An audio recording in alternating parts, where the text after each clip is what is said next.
நான் கேட்கிறேன், மானகெட்ட தமிழ்நாட்டினுடைய முதலமைச்சர் உன்னை சட்டமன்றத்துக்குள்ள வச்சு பாத்துக்கிறோம்டா.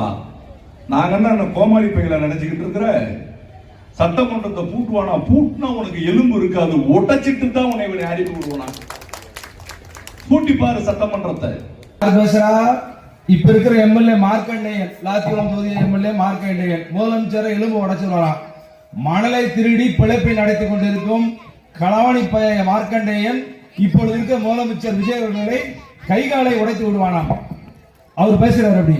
அவன் பேசுற எனக்கு தெரியும். ஒரு முதலமைச்சரை களவாணி பையங்க யாரு? ஒரு களவாணி பையன் சொல்றான். மார்க்கண்டேயன் எம்எல்ஏ 3 முறை எம்எல்ஏ, 2 தடவை எம்எல்ஏ வந்திருக்காரு. மணலை ஃபுல்லா லாத்தி வந்து களவாண்டு வித்தவன். இன்னொரு கோட்டிக்காரர் ஒருத்தர் இருக்கிறார், அனிதா ராதாகிருஷ்ணன். மணல பாதிக்கப்பட்ட அனிதா ராதாகிருஷ்ணன் 6 மாசம் ஆட்சி வந்து 6 மாசம் ஆச்சு அவரு பேசுறாரு. இன்னொரு யாருன்னா ஆர்எஸ் பாரதி நேற்று கோயில்பட்டு பேசுறாரு. 7 கோஷ்டி காங்கிரஸ் தான். எங்க கட்சியில இன்னைக்கு ஒரே கோஷ்டி ராகுல் காந்தி கோஷ்டி மட்டும்தான், வேற எந்த கோஷ்டியும் கிடையாது. உங்க கட்சியில தான் இன்னைக்கு வந்து கனிமொழி கோஷ்டி, சபரீசன் கோஷ்டி, ஸ்டாலின் கோஷ்டி, துர்கா ஸ்டாலின் கோஷ்டி என்று பல கோஷ்டிகள் இருக்கிறது. தூத்துக்குடியில பாத்தீங்கன்னா அக்கா தம்பி கோஷ்டி தனியா இருக்குது.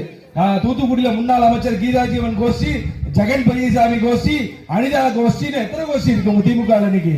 ஆக மக்கள் எல்லாரும் தெளிவாக தெரிந்து கொள்ளுங்கள். ஒரு முன்னாள் எம்எல்ஏ எப்படி பேசுறாரு அப்படின்னா அப்ப எவ்வளவு பெரிய ரவுடித்தனம் பண்றவங்க இருப்பாங்க யோசிச்சு பாருங்க நீங்க.